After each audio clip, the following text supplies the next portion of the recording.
5K. It should be okay. It should be okay. Okay, go. Yeah.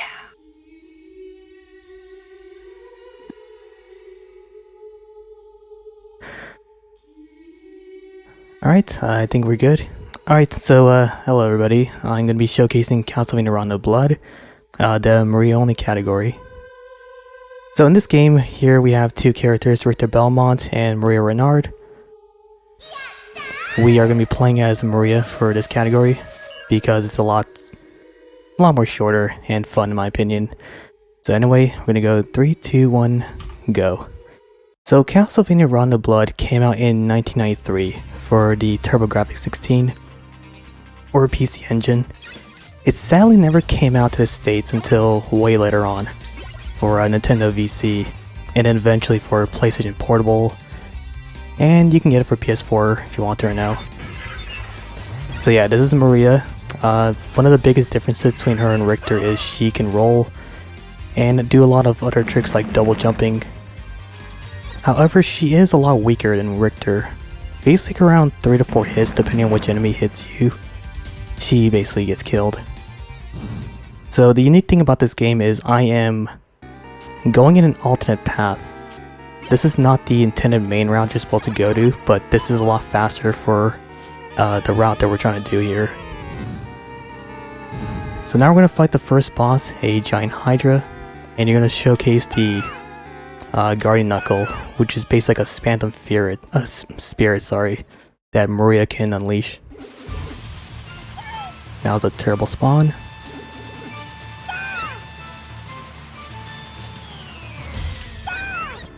And now's a good fight. So this thing that you're seeing right here is called a Guardian Knuckle. It's, again, something that Maria can unleash anytime she wants. It doesn't waste any hearts or anything.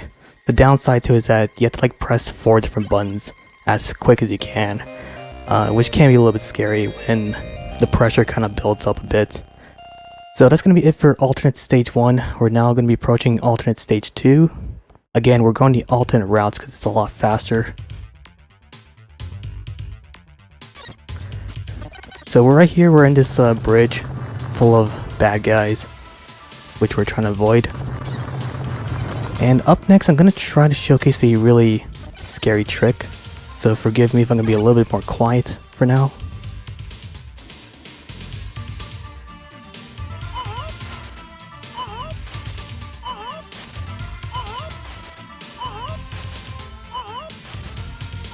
There it is. I had to kind of hold my breath there. Okay, now I can relax. So this is what we call the boat skip, or Jesus walk, as I like to call it. It's kind of ridiculous. So basically, you're supposed to get onto the boat and transition to the next screen, but I kind of did a silly trick where you go to the next screen in a way you're obviously not supposed to do, so the game just doesn't know what the heck to do with Maria. So I can't do anything right now, I can't control her or do anything. She just basically walks in an infinite cycle, and she cannot get hit.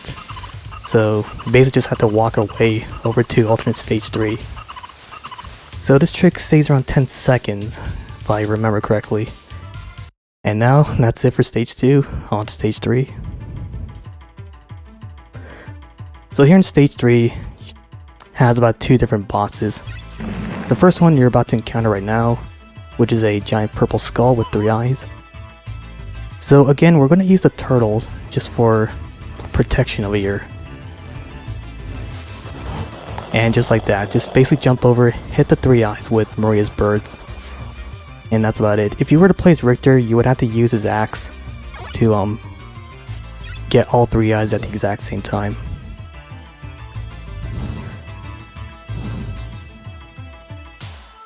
So try to slide over here. There it is. That's a little tricky right there. So what I did is I used my birds and rolled past that gravekeeper using his iframes. I kind of fell down by accident, so my bad.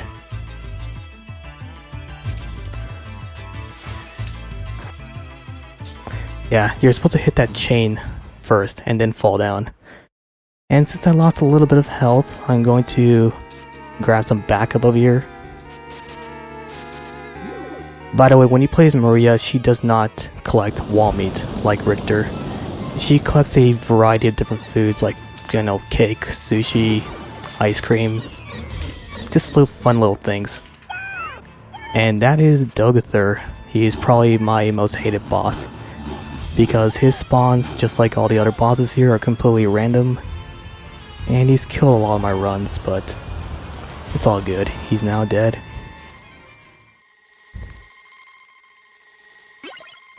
Yeah, good old wall cheese. Yeah, stuff like big birthday cakes and ramen and just many other things. It's just really silly. Okay, now comes alternate stage 4. Which is basically this swampy like area with some really good music. And a lot of frogs. So watch out for them.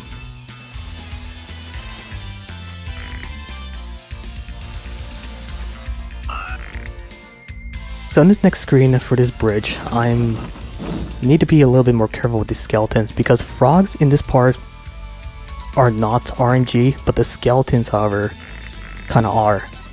So yeah, that guy sometimes appears, sometimes he doesn't. Kind of got a little scared there. Yeah, see? You can't predict when these skeletons will appear. Frogs, however, you kind of can.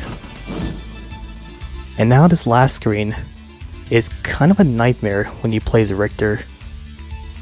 But as Maria, you just keep rolling. Just roll your problems away. Alright, so again, lost some health, so I'm gonna try and get it back by collecting some food.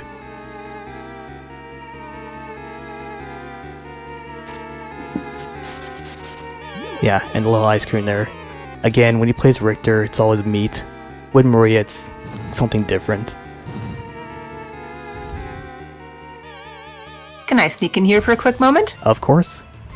We've got a $5 donation from Polyhead saying, "Feed dem kids. Also, I can't wait for Enemy's 24-hour SNES Final Fight Marathon. What a guy." Thank you very much. Thank you, Polly. So that was Dullahan, the boss of the stage. And now he's dead. So I'm gonna basically sing to celebrate, which also wastes your hearts in order to transition to the next screen a little bit quicker. Whoops. Missed the orb there, but it's all good. So that's gonna be it for all the alternate stages. We're now gonna go into the main route here in stage 5. So welcome to stage 5, the death stage, or the beach level, however you wish to call it.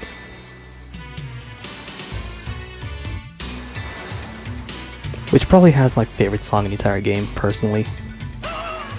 So right now we're on Death's boat, or at least we're trying to get on it right now. So here in the bottom deck, there's going to be 3 different phases. You cannot skip these parts unless you kill all these enemies. So in the first screen right there is a giant sword that you need to kill with only 1 hit. Second screen, you have to kill these skeleton archers. And the last part is a giant painting that kills you in 1 hit. But just do like 2 guardian knuckles and that's really about it. And now we're gonna approach the upper deck where we have Fleamen and Harpies, which are always random, just like every other Castlevania game.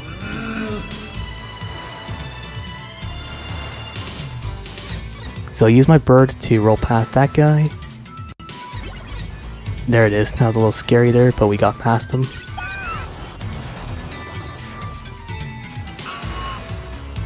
Alright, this is a pretty good screen actually. There was barely any harpies around. So now we're gonna fight Death.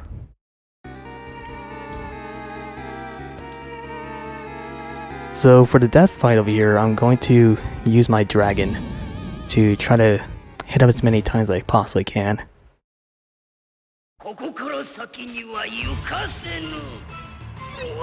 That's 1.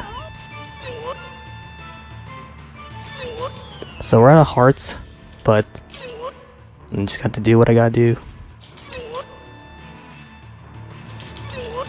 These sites here are completely RNG, and they're very scary, because like I said, Maria is very, very weak compared to Richter, but that was a good first phase.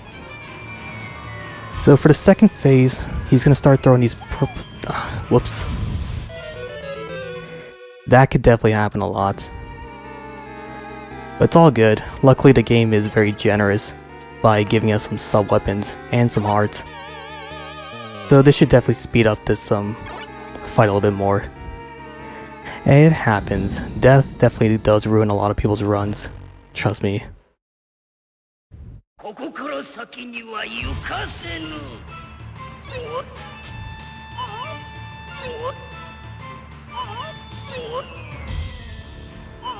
And there you go.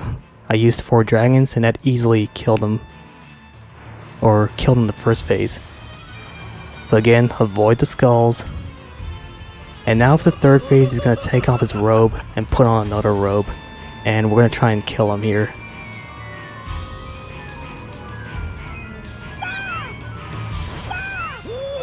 Just like that. Just use your guardian knuckles, and that's really about it. That is true, Death really doesn't play fair in this game, especially when he knocks you out super easily. So that's gonna be it for stage 5. Usually what would happen on your first playthrough is a cutscene would play of Maria's sister Annette, or Richter's girlfriend, being held captive, but since I already did beat the game, it doesn't really show it, sadly. Alright, so right now we're in stage 6, the boss rush. And the unique thing about this stage is all the bosses you see here are the bosses from Castlevania 1 in order. So say hello to Shaft. This is the guy responsible for resurrecting Dracula and holding Maria captive.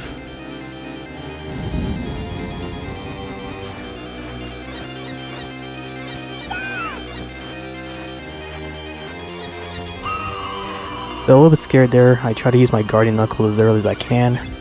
But like I said, for the GK you need to press 4 different buttons. And like I said, the pressure can really build and make you screw up easily.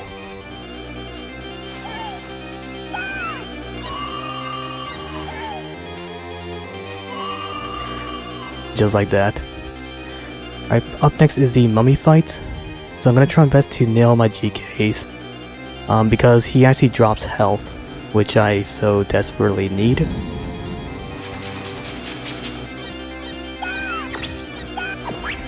There it is. And it's a fruit thing. I don't really know what that is actually. But it does look delicious.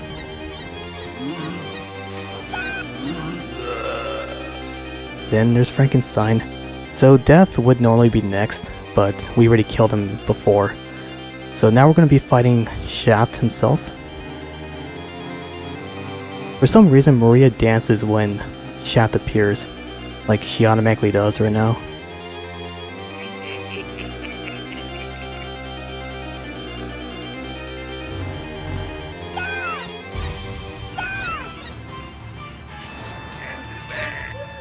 There it is. So kinda got lucky there with the Shaft pattern. Just basically hit your guardian knuckles 3 times at him and he should be dead. So that's gonna be it for stage 6. Up next is now stage 7, the second to last stage.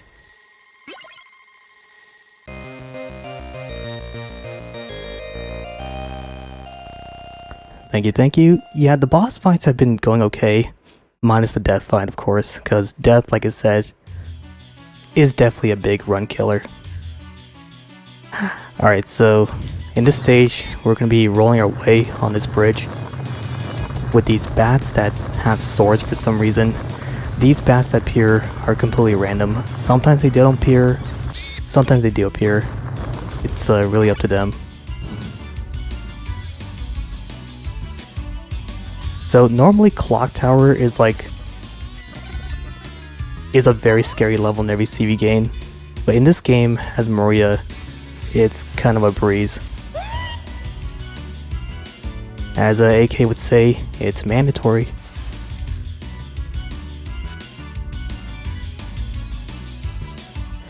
Yeah, as you can see, I'm taking advantage of her double jumping ability to just breeze my way through.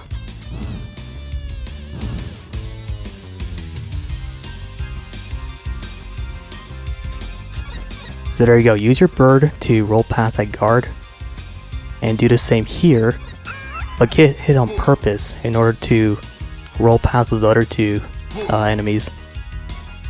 Go down the stairs, go on it, and just skip your way to this next screen. Alright, so up next is going to be the boss of stage 7. It's someone we fought earlier. Okay, so we're going to be fighting Shaft's ghost, the wizard guy I just killed earlier. The game doesn't really explain why we're fighting him again, but whatever, you just gotta do it again, I suppose. And the way to do it in this game, or this part, is to chuck your birds at him like you're playing volleyball.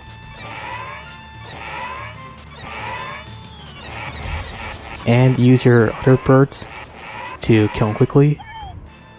And that's a good Shaft's ghost fight. So now we're almost done with this game.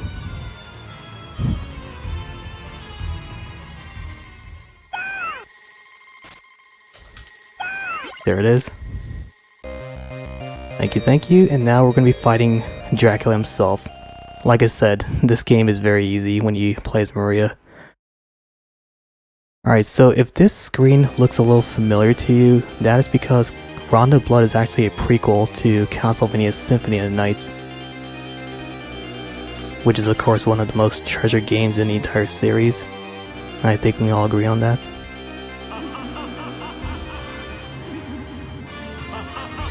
So the Dracula fight, same as usual, hit him in the head during his first phase. And of course in the second phase he's going to turn to the Cookie Monster, which is usually the much harder phase. But we're not playing as Richter this time.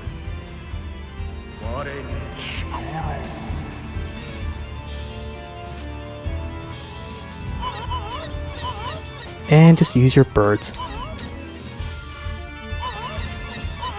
And that's it. Time's gonna be coming up very shortly once we grab the orb. But that's it. That's the entire game.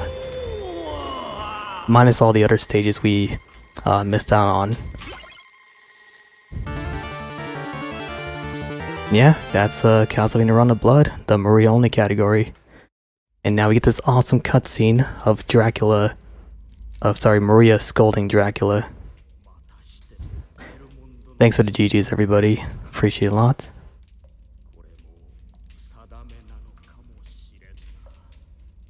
And thank you very much for allowing me to be here to showcase this really fun game.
Bye.